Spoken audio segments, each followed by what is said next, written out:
খিজির আলাইহিস সালাতু ওয়াস সালাম বলেন, ও মুসা, এই নৌকাটা আমি খুদ করে দিলাম, আমি ত্রুটি যুক্ত করে দিলাম। কেন জানো? নদীর পথ দিয়ে মাঝি নৌকা নিয়ে যাচ্ছে, সামনে যাইতে যাইতে মালিক হইয়া খুবই এক রাজার সামনে পড়বে। এক রাজার আধিপত্য তার সামনে আসছে।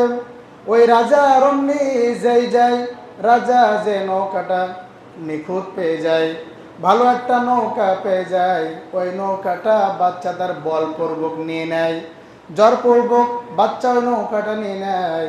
এখন এই নৌকাটা নিখুঁত নৌকা, ভালো নৌকা, এই নৌকা নিয়ে যদি এমনি যায় আর ওই বাচ্চা এই নৌকাটা নিয়ে নেবে, ফলে 5 ভাই আর 5 ভাইয়ের জন্য কামাই করতে পারবে না, 5 ভাই তার আর 5 ভাইয়ের জন্য রিজিক অর্জন করতে পারবে না, তার পরিবারটা অচল হয়ে যাবে। এজন্য আমি নৌকাটা ছিদ্র করে দিলাম। যখন নৌকা এই 5 ভাই ওই নৌকা নিয়ম নিয়ে যাবে, যখন ওই মালিক তার সামনে পেয়ে যাবে নৌকাটা, মালিক তার লোকজনকে দিয়ে যখন ওই নৌকাটা চেক করাবে, দেখো তো কোনো খোদ আছে কিনা। যখন চেক করতে করতে ক্রস চেক করতে করতে পেয়ে যাবে, যখন দেখবে নৌকার ছিদ্র, নৌকার তক্তা ছিদ্র, যখন একটা ত্রুটি পেয়ে যাবে, এই নৌকাটা তারা আর নেবে না, ছেড়ে দেবে। যখন নৌকাটা ছেড়ে দিবে, তখন ওই যুবক 5 জন ওই 5 ভাই মিলে আর 5টা ভাইয়ের জন্য আহার জোগাতে পারবে। তারা এই সমুদ্রের ভিতরে নৌকা চালায়া রিজিক অর্জন করতে পারবে। 5টা ভাই যেন রিজিক অর্জন করে পরিবার চালাতে পারে, এই জন্য আমি খিজির এই নৌকাটা ছিদ্র করে দিলাম। ও মুসা, তুমি কি শুনছো কেন নৌকা ছিদ্র করে দিয়েছি?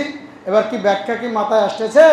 মুসা আলাইহিস সালাম অবাক হয়ে যাচ্ছে, হারে আমি কি বললাম, এটা তো যে নৌকা ছিদ্র করে দিয়েছে, এটা একটা পরিবার বাঁচাচ্ছে, 5 ভাই রিজিক যোগান দিচ্ছে, এ তো নদীর ভিতরে আয়ের উচ্চ করছে, সে তো কামাই করে একটা পরিবার চালাচ্ছে। কিন্তু এই নৌকাটা যদি নিখুঁত থাকে, কোনো ত্রুটি না থাকে, ওই জালেম বাচ্চা নৌকাটা নিয়ে নেবে। প্রিয় ভাইরা আমার, জালেম বাচ্চা সেই সময় নৌকা নিয়ে নিয়েছে, কিন্তু এখনো পৃথিবীতে যারা জালেম বাচ্চাদের কাজই এরকম, তারা বলপূর্বক, ক্ষমতার জোরপূর্বক, বাহুবলপূর্বক, জালেম বাচ্চাদের গুণ হলো এটাই, তারা মানুষের রিজিকের যে পথগুলো আছে এগুলো বন্ধ করে দেয়। যেমন আপনি যদি সঠিক পথে থাকেন, আপনার ঘের তারা দখল করে নেবে।